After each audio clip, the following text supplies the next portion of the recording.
to episode 1 of his special evox series called Power Up Your Life, Discover the Fortune Within.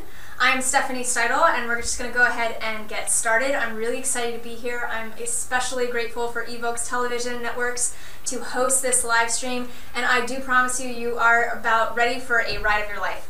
So I just want to get started and let you know what to expect. So this is our very first episode. We might have some technology issues. We don't know. We're, fingers crossed. But I just want to assure you that no matter what happens, this material is going to be available. If for some reason the live stream goes out, we're recording it on the back end. It'll be up as soon as possible so that you don't miss anything. But this is our first time, so just bear with me. I'll probably be telling a lot of bad jokes if something goes out. And I am going to go ahead and start. I'm going to introduce who I am. I'm going to tell you what you're going to need for the next 10 weeks and what you're going to be learning. So, who am I? My name is Stephanie Steitel, and I am a licensed creative art therapist, and I am also a mindset coach. So for over 7 years, I have been training many clients, both individual and professional, on how to remove the barriers that limit them from having the results that they really want in life. And I do that through a specific technique that's based in the concept and the psychology of creativity and art therapy. So it's called right brain thinking, and it's tapping into a whole new thought process that we don't normally use. And I'm going to be talking a little bit more about that today on how you can tap into that. And it's also going to be something that I'm going to be referring to in the next 10 weeks. It's a special methodology. It's based in neuroscience. It's not just wishful thinking. There's a lot of amazing scientific proof around it, and I'm really excited to share it with you. So I wanted to give you just a little bit more background on who I am. I am bi-coastal. I pretty much grew up in New York, and now I'm here in beautiful San Francisco, and I'm so excited because I get to surf, which is one of my favorite things to do. And I don't know if it shows up in camera. I was a little nervous that it might be showing up. I have a bruised lip because I had my first surfer's injury yesterday, hit my head straight into my board, but everything's okay.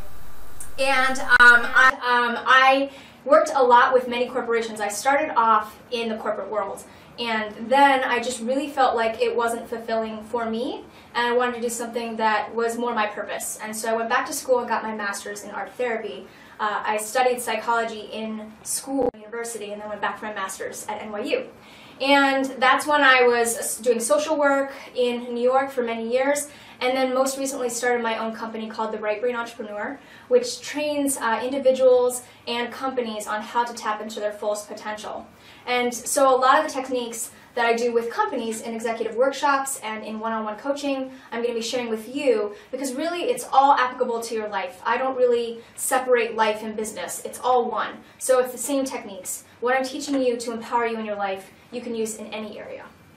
Okay, so now we're going to get started with the real juice. So what are we covering today? Today is about ridding ourselves of limitations, learning about the barriers that get in the way.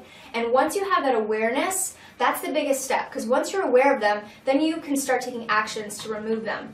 And so we're going to start with a little exercise.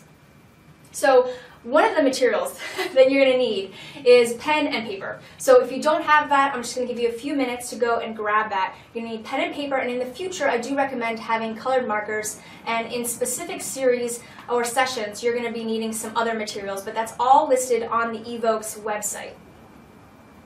So the first exercise, would like everyone to take a pen and a paper, and I just want you to sign your name the way you normally do. So here's my signature.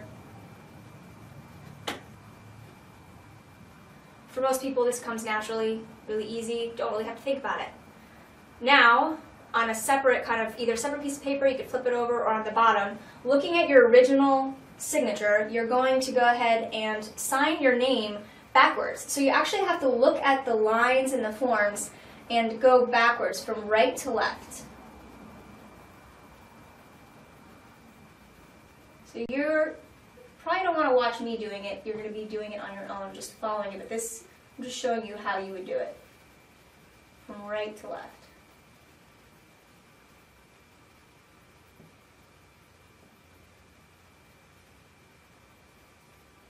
Okay. It might look completely different. That's normal. But what I want you to take notice of is the different kind of zone that you were in when you did the first signature versus the second signature. So what I'm trying to point out are two different thought processes that I'm going to be going over today. This one is very automatic. This is normally how we run our lives. It's how we've been trained, and we just kind of write our signature like it's no big deal. This, I've done it in many of my workshops, and because I can't really speak to you back and forth right now, what many of you may have experienced and others have experienced is almost like everything kind of disappears. There's a great need of focus that's needed. It might be a little slower.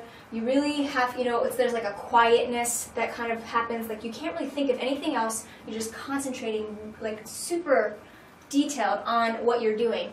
And this is what I would call a right brain process. So this is a process that often can be considered the zone, could be called flow. It's also really the space that artists go in when they're drawing, and this is tapping into a whole other thought process.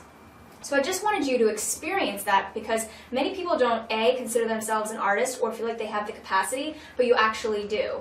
And it's just about tapping into that. And so especially if you said that you're not an artist, well, you actually just created a piece of artwork, right? This is unique to you, and you're just able to copy something. And that's often what artwork can be.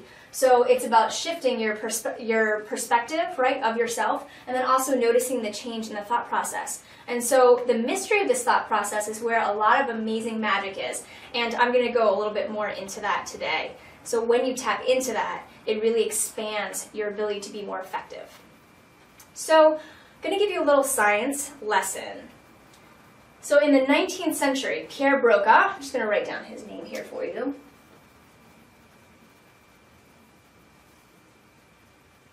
was a surgeon, and he was the first to discover that our brain has different sections that are responsible for different different functions, bodily functions. And he specifically noticed that when someone had an injury to the left side of their brain, they weren't able to speak. So this is when he first discovered that the brain doesn't work necessarily as a whole, but there's all these different pieces that have different functions. In the 1960s, I'm going to actually write up here, Roger Sperry did, I think it was over 10 years, maybe even more, 20 years of studies, and won the Nobel Prize in 1981 for what's called his split brain studies. And these are really fascinating. So in this study, he had patients that they had awful seizures. And so what they noticed is that if they cut this band of nerves that's in between the two hemispheres of the brain, it's called the corpus callosum. Don't worry too much about remembering that. But what they discovered is that they cut this band of nerves, the seizures went away. So that was a relief for these patients. But they also noticed that there were certain things that they weren't able to do or they got confused about. So they did all these studies, and what they noticed was that the left brain, the left hemisphere, was responsible for certain functions and processed information in a certain way, and the right brain in a whole other way. So we do have a link. I'm not going to go too much into detail and bore you with all the details, but if you're interested in more, we do have the link on the evox site so you can read about those specific studies and how they did it and what they discovered. But I'm just going to erase this right now and show you the main differences in the two hemispheres and how it processes. This takes a lot of muscle work over here.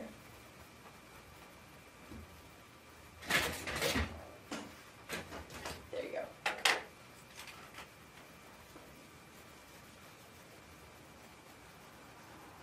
Okay. So I've got my colored markers here, so I'm going to take it full advantage. So over here, this is the right brain. And then here is the left brain. So what they noticed was the left brain is responsible for our language. It's our verbal center. So as I'm speaking to you right now, it's actually going through my left hemisphere. It also processes information in a very linear way. So very much, formulaic. A plus B equals C. Sorry, I'm just going to pull up my slide here, make sure I don't miss anything.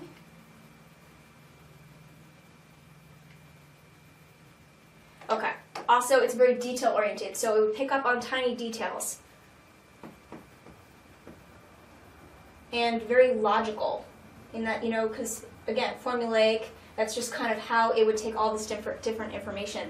They also found it to be quite reality-based, and also, this is the very important thing I want you to take away, very critical. So it's kind of, the very strict parent. And it takes all the information and comes up with the safest, best solution. Very useful, especially if as human beings we need to survive. The right brain, however, what they discovered is visual. So as we're looking at images and we're taking things in, it's mostly through a right brain. There's different hemispheres within that, but it's mostly on the right brain side. So instead of detail, it's a very big picture. So it takes in the whole bird's eye view. It's spatial, so it sees things in space dimensions. And it's also very creative. And so just as I mentioned before, when we're tapping into that whole other process, what's often known as a artistic mode, you're tapping into a whole different thought process that I call right brain thinking. You're tapping into that. And the last thing is the right brain is, quite intuitive and emotive.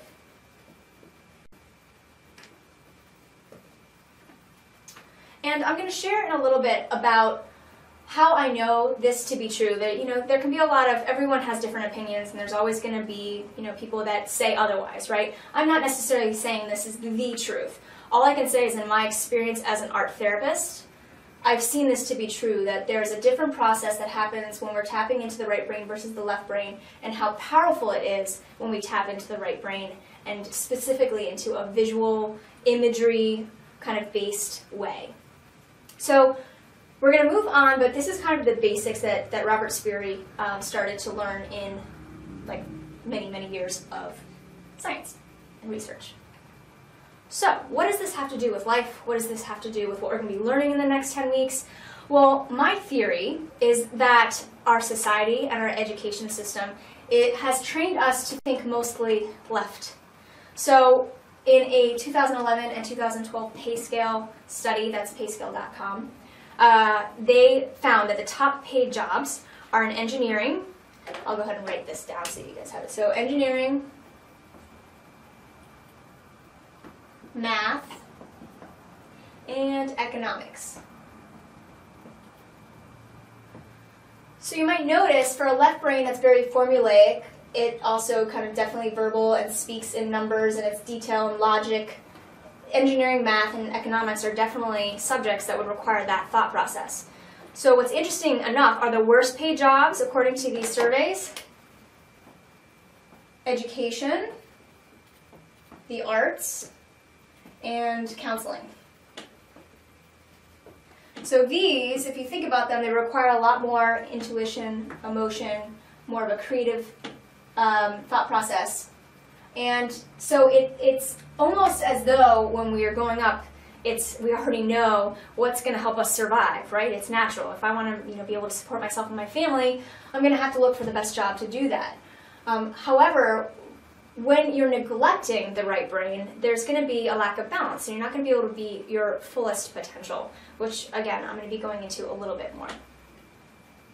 The other interesting thing that I wanted to point out is, especially in our education system, the first thing to go are the arts, right? So our society has a value system, and so they highly value the math and the sciences, which, are necessary, but don't see the arts, whether that be visual, music, drama, as something that's necessary to human development and human success. So I would obviously disagree, but it's something to note. We automatically grow up, and it's almost as though we might not have necessarily a choice. We start to learn really early on what we need to value and what we shouldn't. And I'm going to post a video on the evox site that's by Sir Ken Robinson. I need to erase again. Hopefully everyone can see this.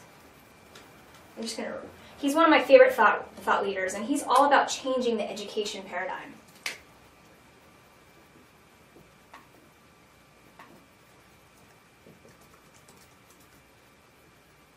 And we're not going to be able to see the video, right? Okay, just double checking. So Sir Ken Robinson, has done many TED Talks, and there's a great animated talk that's called Shifting Education Paradigms. and I highly recommend that you view it. And I'm just going to give you a little piece of what he discusses. So he definitely talks about how our education system was built in the Industrial Revolution. It was built for a specific skill, right? You go to school at that time, if you wanted to become an engineer or you wanted to go into the factory, you had to learn a specific skill set. A lot of those required science and math. The thing is, it hasn't really changed since then, and there's so many other job opportunities, but we're kind of trained to still have that subject matter. And he also talks a lot about how the arts and the creativity space is neglected in schools, and it's actually leading to this interesting kind of, the way our kids are growing up. It's as though they have a limited capacity to think things through. It's like, it's very logical, they're less inclined to think creatively. And the great thing that he points out in this video is a book called Breakpoint and Beyond.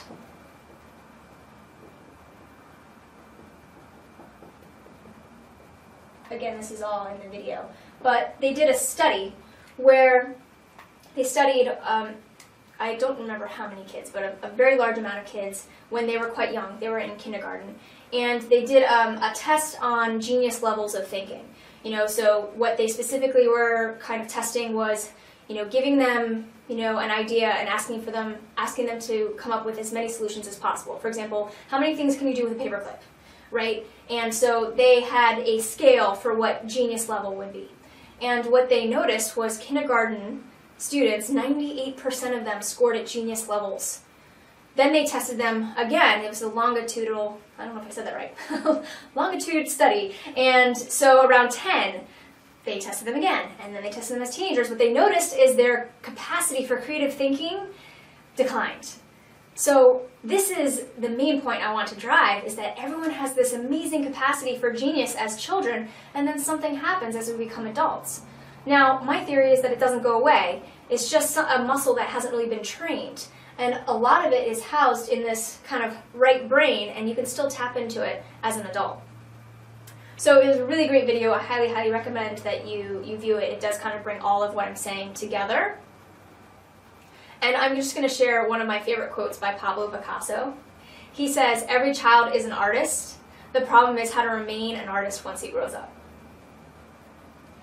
So today we're going to talk about limitations, right? So the first thing I wanted to talk about is how our education and societal system sets us up to think in a certain way. It's not bad or wrong, it's just neglecting a whole other process that when you bring it in, it allows for creative thinking, problem solving, happiness, and we're going to learn more about how to tap into that in the next 10 weeks. But I want to really talk to you more, I'm going to shift now to beliefs. I've got to erase all this, I think.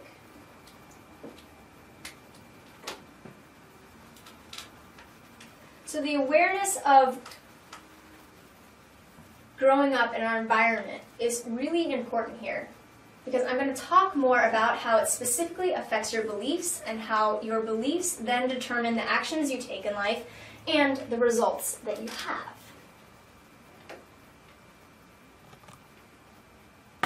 I'm going to bring you through one small exercise to show what I mean. So what I'd like everyone to do, if you're in your room, you want to give yourself a little bit of space.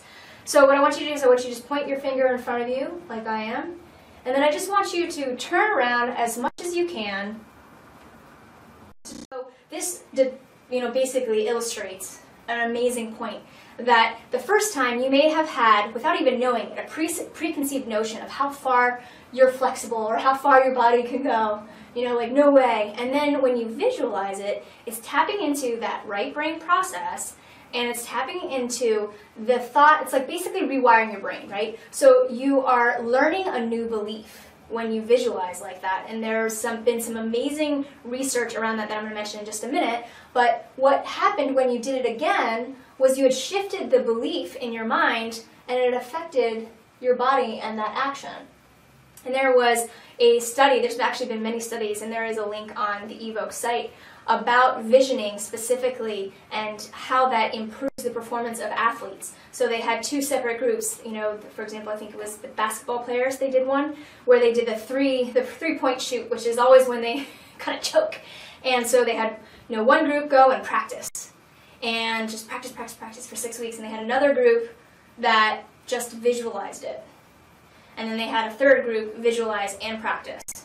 And the group that practiced and visualized did the best. What's interesting too is the group that visualized did better than the group that just practiced. So there was something really powerful about our mind and really shifting how we view ourselves and what we're capable of.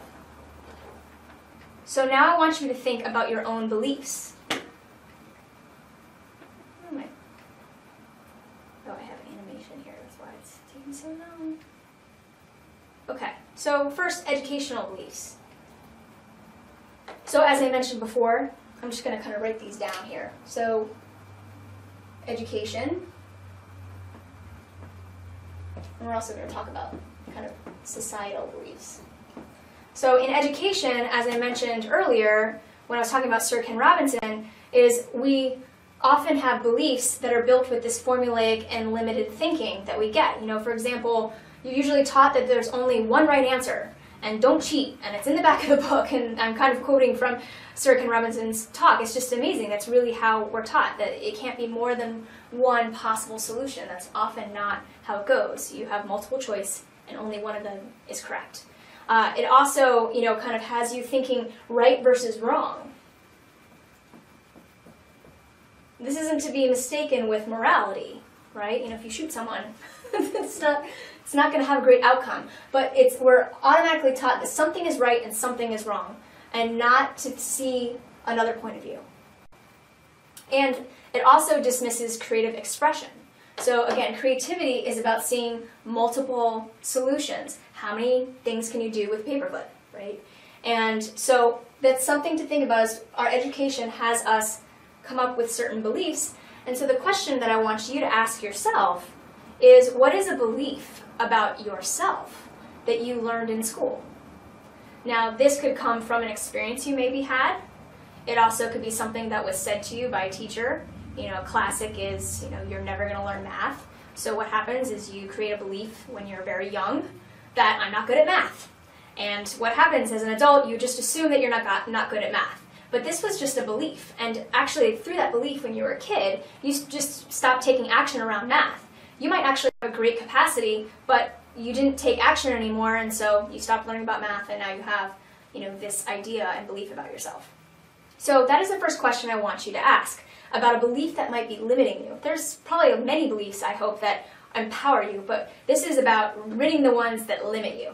And I'm going to be posting a little worksheet that you guys can use if you can't sit down and really think about it right now. I'm going to be posting that. It'll be on my website, and there will be a worksheet after every series. And it's just to continue the conversation and have you do a little bit of homework so that you can really start to access and increase your self-awareness. So educational belief, you want to think about that one first. What's a belief that you learned in your education? The next one is societal belief. I'm not quite sure that this exists anymore, but it did for a long time in Australia. It's called tall poppy syndrome. And now it's kind of reversed to, it used to be about, no poppy is supposed to be taller than the other. So if you are boisterous or maybe what would be considered egotistical or talk about yourself or you're very successful, it's like, no, that's not okay, and then you have to kind of be cut down. Everyone should be equal. Now it's kind of turned into like we need to be the underdog. But it's a really interesting thought, because I do think that exists in some ways into our society, that it's not always okay to talk about yourself, that if you share your accomplishments, you're bragging. If you're confident, you're egotistical. Now there's always going to be a fine line, right? But this is something to consider, that we have been, raised to diminish our accomplishments and almost see success sometimes as maybe unfair to someone else. And these are just some possibilities, and you just want to start taking a look at, what maybe you've learned in your specific society or your environment. For example, we talked about the valued, what am I talking about? Occupations, right? So what are valued jobs? Again, economics and engineering versus being a teacher or a counselor. And both are equally valuable, but why do we place more value on one than the other? And so this becomes a societal belief that you may have grown up with. And my point is, it may have been something that you just accepted without really questioning. And it might be something that's holding you back from doing what you might truly love. So you stay with a valued occupation because you were told that that's what you're supposed to do, when really you go to work every day and you hate it. We also, in society, have accepted roles and biases, and this is something we might be dealing with throughout our entire lives. It's not only racism or, sexism, but it's, how is someone supposed to be in their job, or how are they supposed to be in their home, and you just want to think about what did you learn, because everyone has a different point of view, but you want to look more at what did you learn, what are the beliefs that you have about that maybe were something you didn't even think to look at, that might actually be in your way. The other one, too, is family. Family is great, but if you think about it, we have many beliefs that are passed down to us through our generations. I can't remember where I got this story, but I really love it. It was maybe in a personal development course that I took. But they talked about this woman who used to make a turkey for Thanksgiving, and I think she cut off like half the turkey and then would put it in there. And one time her husband was like, "What are you doing? You're cutting half the turkey and putting it in the oven. That's a complete waste of turkey." And she's like, "Oh, well, that's what my mom always did." And I guess they were all sitting down at Thanksgiving, and the husband said something to, her mother, like, "Your daughter cut off half the turkey, perfectly fine turkey, threw it out, put the turkey in for Thanksgiving. And she said she learned it from you. What was that about?" She said, "I just learned it from my mom." And great-grandmother happened to be there, right, or grandmother of his wife, turns to her and is like, where does this come from? And she's like, "My oven was too small, so I had to cut the turkey." But as you can see, it was passed down through generations, never even thinking about why it was actually done. And sometimes it limits you, right? Like what worked for one generation might not work now, especially for you in your life. So just want to think about that too. Like, what did you hear when you were growing up? Maybe something that was specifically told to you by your parents. It could be, something as simple as like, around money, right? If you were growing up in a home where money was always scarce and you heard all the time, "We can't afford that, we can't afford that," it's very possible that as an adult, you have that running in the background as well. "I can't afford that, I can't afford that." And then it's a belief that determines your actions. You maybe only take certain jobs that pay you a certain amount, and it limits your capacity for abundance. Just something to think about. And again, in the worksheet, I'm going to ask you some questions so you can delve a little bit deeper. So the main question is this belief, are any of these beliefs really yours? And you have the choice to pick which ones empower you and which ones don't. You want to definitely look at the ones that work for you, that are giving you the results that you want, and the ones that aren't, those are the ones that you might want to consider reworking.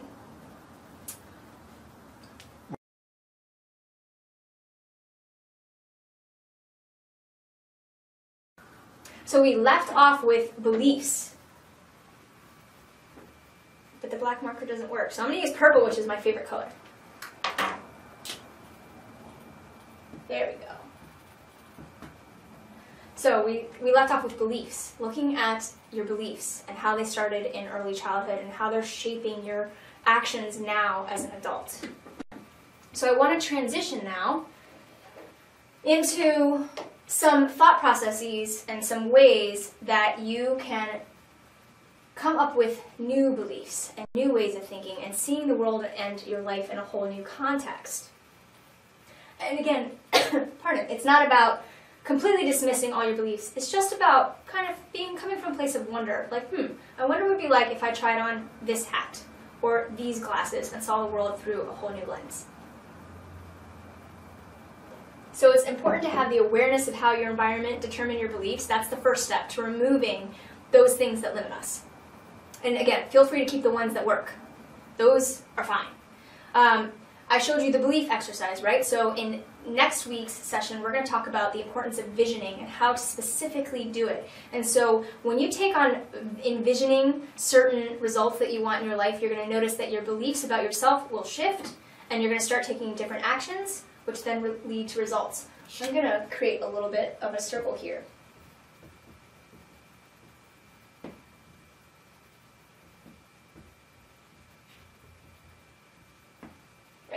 Also, the interesting thing is as you get new results, it's going to further strengthen those beliefs, those new beliefs you have about yourself.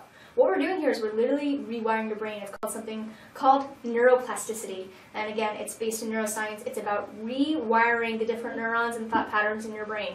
You can actually do that, which is great.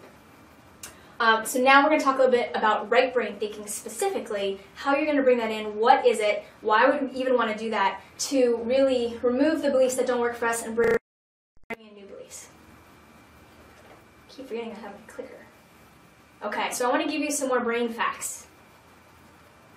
Our brain processes 400 billion bits of information per second. 400 billion. That's a lot. Now here's the other thing. We're only aware of 2,000. I'm not going to do the math, but that's a tiny, tiny, tiny percentage that we're actually aware of. So there's so much going on in the background that we don't even know that's kind of running the show, right? This is the super important point that I want to make. 90% of what our brain processes is visual. It's in pictures, it's what we take in through our eyes. Also, some other facts. Most of us learn 30% more by seeing and doing. So there's been research shown that if you're going to try to teach something to someone, just by telling them, they're going to retain a certain level of information. If you actually show it to them, maybe like in a PowerPoint slide or the way I'm doing it, they're going to retain even more. If they actually do something, do an exercise, then they're going to really integrate what they're doing. Visuals are also processed 60 times faster than text. So, and that makes sense, right? It's way more enjoyable to watch a video than it is to read an article, and we also remember more from a video or a movie than we might from a book. It's just a more powerful, vivid experience. And it's how our brain processes, right? 90% visual. The other important thing is 40% of the population are visual learners. Something interesting for teachers, right? How did you learn in school? Also, maybe if you run a company and you have someone that you constantly are telling them how to do something and they're not getting it, you might want to consider they're a visual learner. Actually show them or give them, a PowerPoint that has images that's kind of like a how-to. You might have to consider that people are learning in a different way and that a huge percentage, almost half, actually learn better visually. So I want to talk a little bit about the psychology and the neuroscience behind right brain thinking and creativity. And a lot of this is what I've learned through my education as an art therapist, and also the many years I have been an art therapist and been using this specific process with my clients. It's really powerful and amazing. So, Jungian and Gestalt theories, these are some major leaders in the psychology world. They note that the creative process is a means of self-realization and insight into the internal psyche. And so there's been a lot of research about how, the creative process itself, whether it be art making, writing, or just anything that's, using our hands and having us think in a different way, can really tap into a different part of our thought process so that we can be more self-aware. According to art therapy, and especially art therapy leaders Kramer and Malchiodi, the art itself can reveal a subconscious. This is a really amazing and magical experience that I have had with my clients. So if I have someone talking to me about something, again, remember it's being filtered through the left brain, but when I maybe put out pieces of collage, pictures that I've cut out, and I ask them to choose a picture that represents a feeling or something that they're dealing with, that picture will quickly reveal to me so much more than what they're telling me, and reveal to them. So one of the amazing things about art therapy, which is getting a lot of weight right now, especially with our veterans, and helping them with post-traumatic stress disorder, what's amazing is it taps into that emotive, intuitive spot way faster, right? It's not being filtered through our left brain. And so as the art therapist, you're trained to be able to see those things and notice them and then bring them into the conversation and the self-awareness of the client. And that allows for actually a faster healing process and faster self-awareness, especially in therapy. The interesting thing is, we're so used to talking, right? We talk. when we're doing something creative, we're tapping to that right brain process, we're shutting down that left brain that's often very critical, very formulaic, and limits the possibilities in our life. The amazing thing too about doing something creative or putting things into a creative form, meaning a visual form, it actually gives a physical form to your thoughts and your ideas, which is really crucial for problem solving. And we're going to look at that more next week when we create a vision board, which is awesome. The last thing I want to talk about is the neuroscience of creativity. So what I'm trying to encourage here is not only to look at the beliefs, but also to start thinking about tapping into a whole new process. Now, I'm going to be taking you into more step-by-step actions in the next 9 sessions, but now that in this introductory session, I just want you to really get the value of taking on a new context and a new way of seeing the world and how to interact with it. And that's why I'm giving you a lot of facts right now on creativity and right brain thinking and some ideas on how you can start implementing it today and starting to notice an increase in your effectiveness, in your results, and most importantly, your happiness. So the last thing I want to mention is the neuroscience of creativity itself. Research has shown that the feel-good chemicals like serotonin and dopamine, these are the same chemicals that are released at extreme levels when people take drugs, but that's not what I'm encouraging here. It's more like a runner's high or something like that, or just when you're having a great day and you're walking on clouds, that's that serotonin, that's that dopamine. So all those feel-good chemicals have been shown to be released by the brain when we're making art. Now, I know many people might be like, wait a minute, Steph, I'm not an artist. So you're over here telling me that I need to start creating art and I can't even do a stick figure. So it's not about becoming a professional artist, although I do believe that anyone can tap into that. There's an amazing book called Drawing on the Right Side of the Brain that showed that if you tap into this whole process, people who had no artistic experience were able to draw amazing pictures. But just something simple like, gardening accesses the same process, right? You're doing something creative. You're creating something with your hands. You're in a different mode. Cooking is a creative process. Collage is something I really love to do. You can just go and select pictures or images and put them together and arrange them however you like on a poster board. So it's just not about necessarily taking, becoming a portrait painter. And another thing I really love that I'll leave a link, I didn't do it yet, but I will leave a link for mandalas. So mandalas, it's like an adult coloring book, and it's actually used in meditation in the Buddhist community. And so it's these beautiful, intricate circles that have all these different images inside and like designs, and Buddhist monks often create them as a part of a ritual out of sand. But it's just amazing, and there's templates that you can use. And it's a great stress relief where you just take a whole bunch of colored markers and you just start coloring it in however you'd like. So that's just an example. I kind of went off on a tangent, but I just wanted to really make it available to you that there's many ways to be creative. It's not about turning yourself into an artist. And again, I do firmly believe that everyone has an artist within. Remember, 98% of you when you were in kindergarten were geniuses, and you still are. It's just about tapping into that right brain and using that muscle that hasn't been used in a while.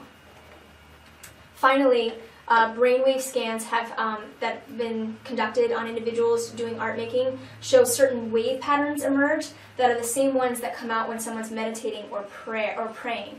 So it's basically showing that the heart rate decreases, these brain waves are emitted that are all associated with stress relief. So my first recommendation is, if you're really stressed out in life, is to maybe consider taking on something that's creative to help with that. So I talk about this a little bit more in a course that I offer, but I'm going to give you a little basic piece of the formula that I've come up with through my experiences that all touch into the right brain thinking. And you can start using these today. And the idea is it's going to have you be more effective and productive, and it's just kind of a counterbalance to some of the limiting beliefs and ideas and thought processes that we've had before. So I call it SCRUF.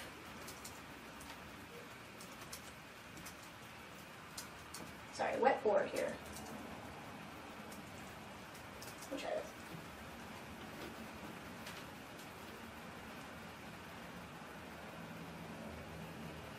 Do it this way. Okay, so I call it SCRUF. So the very first thing, if you're tapping into the right brain, you want to be more creative, you want to be happier, more productive, you want to change and shift that belief about yourself that limits you, right? To see yourself as a creative being with lots of possibilities and lots of new ideas, first thing to do, S, is see. What I mean is make it visual. So if you have ideas, putting them into pictures, even writing it down, is really, really effective. Your calendar. A lot of people, it has surprised me incredibly the number of clients I've had when I ask them how they run their day. They say, I just keep it all in my head. I'm really impressed, but it really doesn't work. It's so important to have a calendar that you can see. It's how our brain processes information. If you want to be more effective and productive, you want to have a calendar, especially, even in this day and age where we have it all on our phone. I still suggest having a calendar on your wall, especially a big one, that you can interact with. It's naturally going to tap into that right brain and have you be more effective. C is for create. I talked a lot about that, just finding ways to be more creative in your life. Being more hands-on. Again, gardening, cooking, taking a pottery class. Some amazing things you can do. The next one is reframe. So right brain thinking isn't just about, doing something creative. It's a thought process, it's a new context, right? So a right brain thought process, remember, is more big pictured, it's less detailed, it's less critical, and so reframing is about shifting your mindset, and we're going to be really doing that in the next 9 sessions. But that's what I often talk about, is looking at something from a different perspective. This one might be hard for a lot of us, and it's even hard for me. It's called unplug. This means we have to detach from our electronics. It's, we go to have dinner with our husbands or our wives, and we're both on our phones, and there is a lack of interaction that's now happening, and what it's actually doing is it's crowding the brain with a lot of information. And the left brain is the one that's taking most of that in, right? It's coming up with all the details and the logics and and it's reading all the text and all that stuff.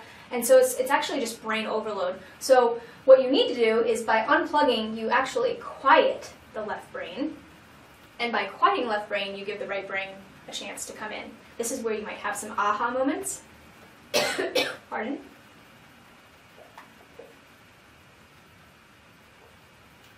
Like geniuses who made amazing inventions and ideas by taking a shower. I had a coaching program that I created. The idea came when I went on a run without my iPhone. So it's just something I really believe in, is just taking some time, preferably every day, to just not be near electronics. Maybe get out in nature, or just do something that doesn't require that constant turn on of your brain. This one we're going to get to later. This is my favorite. I actually encourage people to fail. This is something we're very, very scared of, but many artists actually, the creative process itself actually includes failure.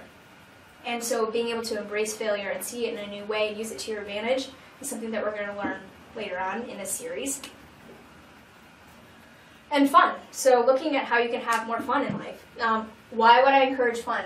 Well, again, if we're always on and we're always analyzing and criticizing and having this formulaic thinking, which is what we've kind of been grown up to do or raised to do, it doesn't leave much room for fun. And the same brain waves and stuff that I was talking about, those happy chemicals are exhibited when we're having fun. And so what it does is it basically allows for an expansion of creativity. So what's happening is when you're having fun, you're releasing the same chemicals that actually, what's the word I'm looking for? Improve or kind of give a space for more creativity. So I'm going to be touching on a whole bunch of these throughout the series, but I just wanted to give you a small taste of some things to think about and some ways to start to process information so that you can start having a life that's powerful and abundant.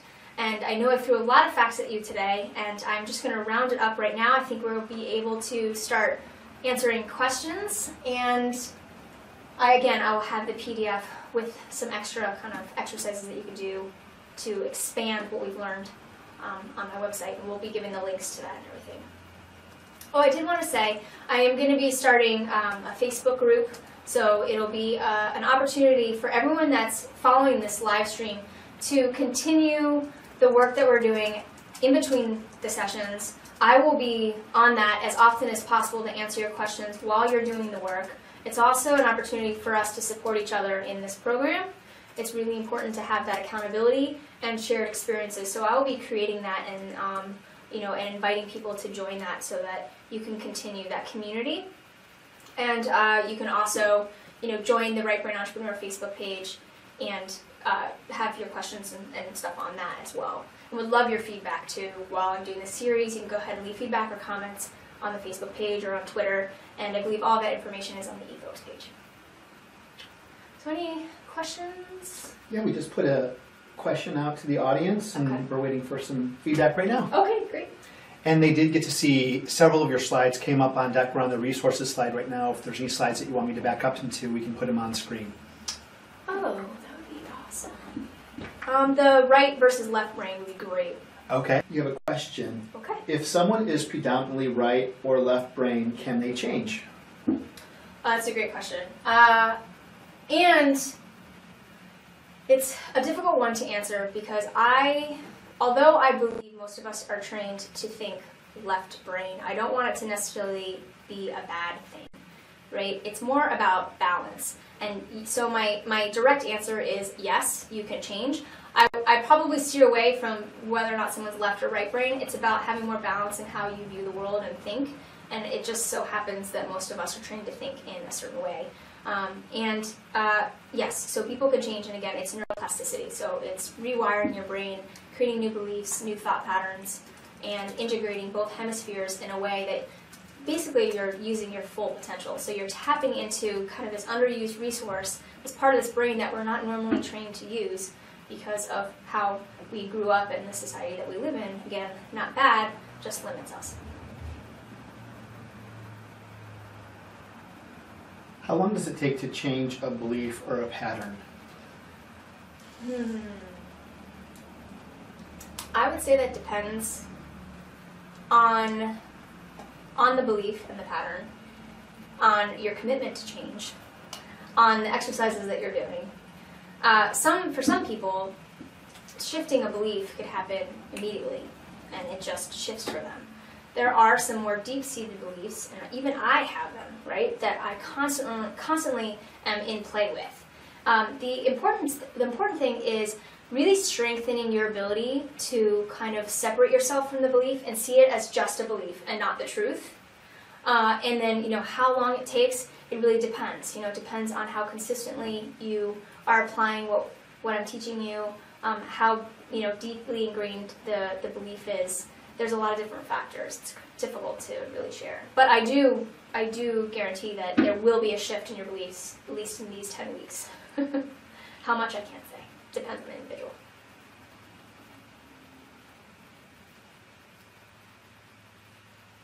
No other questions? No other questions? Oh, can you expand a bit on neuroplasticity? Yes. Okay, so we've got our brain here. And it's made up of a whole bunch of neurons. There's these electrical little like wires, almost literally, that are integrated. So when we create a belief, it's like these two neurotransmitters, they glue themselves to each other. So what they're discovering in neuroscience and research through having people do these exercises, for example, the visioning exercise that I showed, basically what you're doing is you're training your brain. What happens is when you start creating a new belief, also this happens when we learn something, right? When we're learning a language, right? I didn't know how to say I like in French. Then I learned that's je t'aime. And so then I'm creating over here, je t'aime, and this belief that I don't know how to say I like goes away. So that's what neuroplasticity is. It's about creating a new neurosynapse, I know it's a big word, like connection. And as this one becomes stronger and you have more of these, it's just actually like a group, right? There's a whole bunch of neurons grouped together, all teaching me how to say je t'aime. This one that says I can't speak French starts going away. This one becomes stronger. I no longer believe that I can't speak French. So, and that happens, again, with learning something, specifically around our beliefs with each other. What you're going to be doing is training yourself to have a new belief, and as you, almost actually something as simple as just saying it to yourself over and over again is part of creating new neurons, and that other one slowly disappears. That's what that is, basically. It's literally rewiring your brain on almost like an electrical circuit. Does that answer the question? I hope it Starts, yeah. Okay. Does age play a factor? Is it easier if we're younger, or should age not matter? Yeah, well, when we're younger, we've had less stuff to fill it up.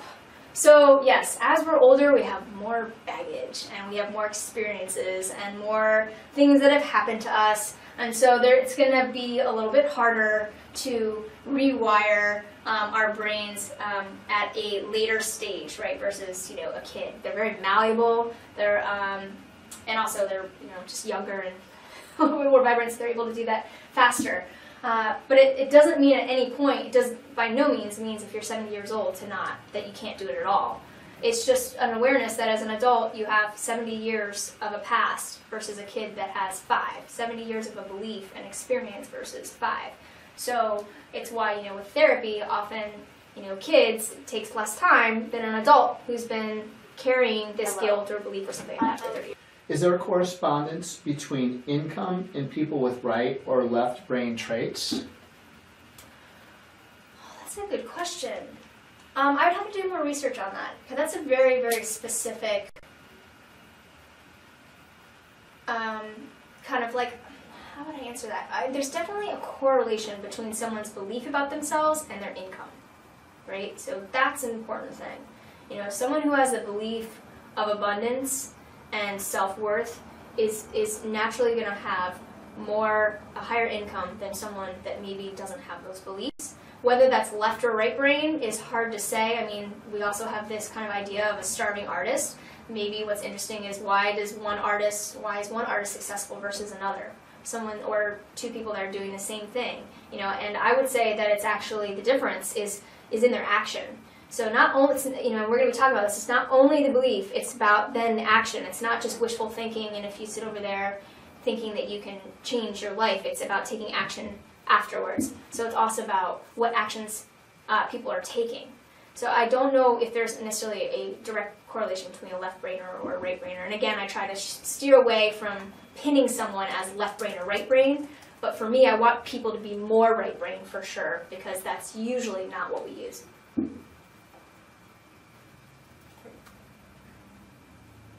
That's it. That was from Rebecca. Okay.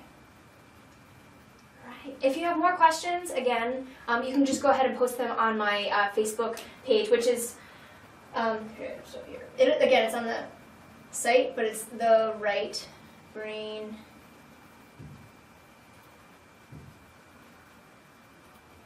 Did I spell it right? Entrepreneur EU. So facebook.com/the Right Brain Entrepreneur. And you can go ahead and post questions if maybe something comes to you later on this evening. Go ahead and post a question, and I'll try to answer you as soon as I can if I'm online. Otherwise, you can tweet a question to me, and I'll get that as well. Otherwise, I will see you guys next week. So, quickly, I just want to prepare you for next week. It says it on the website what we will be needing in terms of materials, but specifically next week, we're going to be doing a little bit more art making than usual. We're going to be creating what's called a vision board. So you want to start thinking about collecting magazines for the images, and then also you're going to need a poster board, glue, and scissors. We're not going to be literally doing that in the session. I'm going to be talking more about visioning and why you want to do a vision board and the results you can expect to get from that. But after that, you're going to be making a vision board, and you want that ready for the 3rd week. So you want to start looking now, give yourself 2 weeks, or at least a week to get the supplies so that you're all set to go and create that vision board after next Sunday's session. So again, a whole bunch of magazines that you can cut up, scissors, glue, poster board, really inexpensive. I suggest getting magazines from nail salons if they don't need them, or you can go off into like thrift stores or something like that. They maybe sell them for a cent or something like that, or just collect them from neighbors. And again, poster board, glue stick, and scissors all can be got at a dollar store or CVS or a pharmacy like that. Really inexpensive. That's it. All right, so I'm going to round that up. I just really am so grateful again that for everyone that was here and interacting and supporting us despite the technology kind of issues that we had. And again, look for the recorded version. We're going to also try to pull in the video that I was talking about, the Sir Ken Robinson, so you can go ahead and watch that.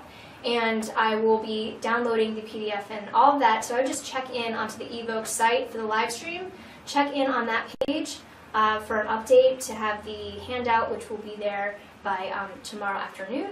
And again, thank you guys, and I'm really excited to go on this journey with you. If you have any questions, I'm really available. Absolutely. Just reach out, and I am on this journey with you, and I'm excited to see the results you get. So I'll see you guys next week, and don't forget, power up your life. Plug in and power up.